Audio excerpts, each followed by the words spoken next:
Nobody gives you the actual manual for pricing a home.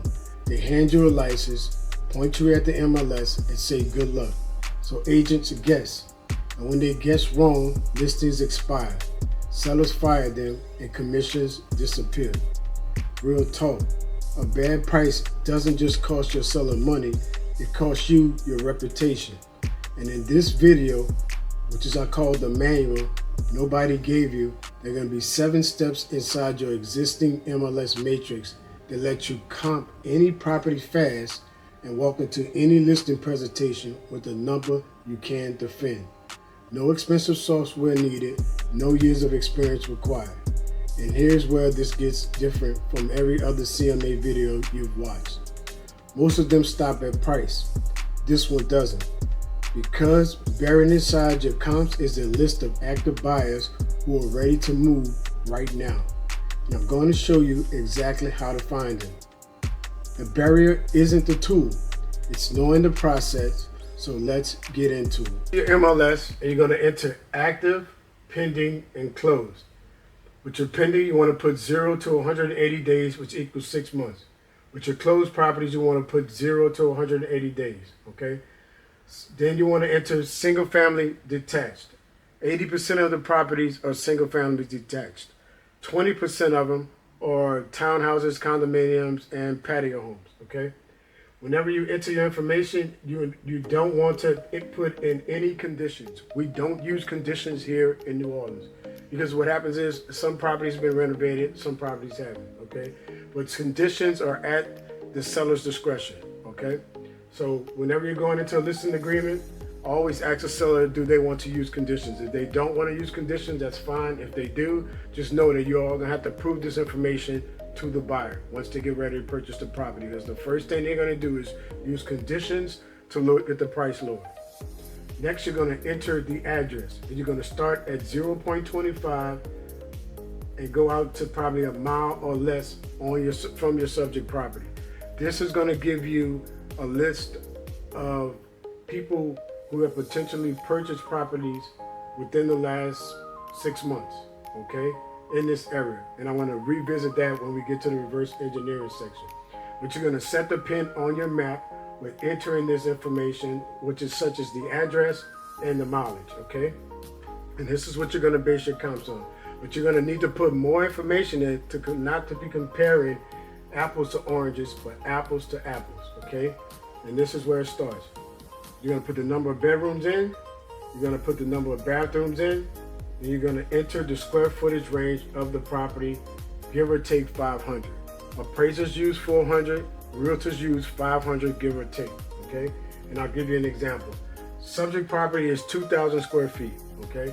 So what you want to do is you want to go 500, take away 500 from the subject property and enter 1,500. Then you want to add 500 to the subject property, which is going to give you 2,500. And you always want to put a range in for your square footage. This is going to give you apples to apples on your comps. 1,500, 2,500, okay?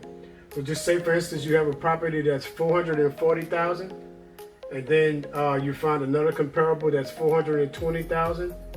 What you're going to do is give your seller a price range of 420 to 440,000. But what number you're going to lock in your head in, you're going to add these two numbers up, 860,000, divide them by 2, and that's going to give you 430,000, okay? You want to come in $10,000 to $15,000 lower than the Zillow price. Zillow is the same information that the seller has and the number they have locked in their head, and Zillow is the same number that the buyer has with the number locked in their head that they're saying that they're going to stay away from, okay? So you do a calculation of your average plus your median divided by 2. And then to get your low, you do an average plus your low divided by 2. Okay? That's going to give you a range. You can do that with the median as well. Median plus the high divided by 2.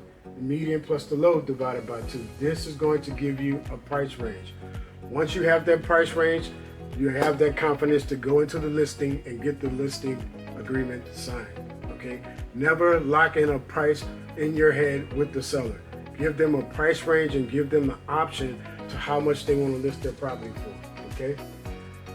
Once you're done with this information, you're going to reverse engineer the same information by adding a filter labeled sold terms. Within sold terms, there's a section called cash in any given MLS.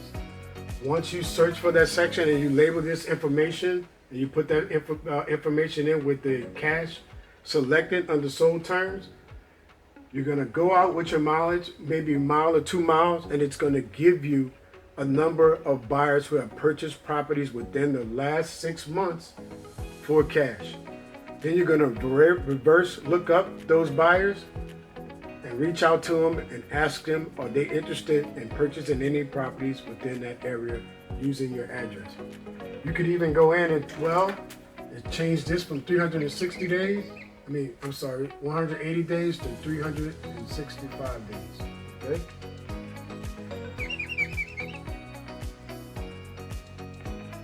That will give you a year's list worth of buyers that you can reach out to, okay? Reach out to those buyers. Reiterate that you have a property at 1234 Main Street. I was calling to see if you would be interested in purchasing this property.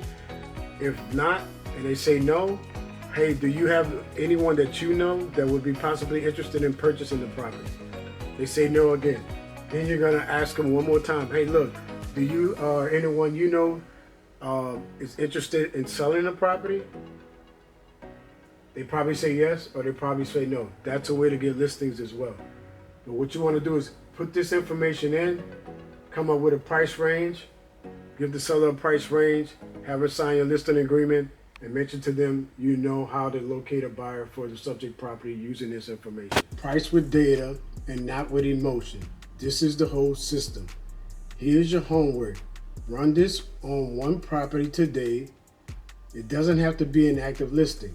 Pick a sold home in your neighborhood, run the 7 steps, get comfortable with the process before you're sitting in front of a seller. Accurate pricing wins listings. Winning listings wins commissions. Those two things are connected, and now you have the system that connects them. What part of the CMA process are you stuck on right now? Drop it in the comments, and I'll read every single one and I'll answer directly. And subscribe to this channel for more real estate systems that actually make you money in real estate.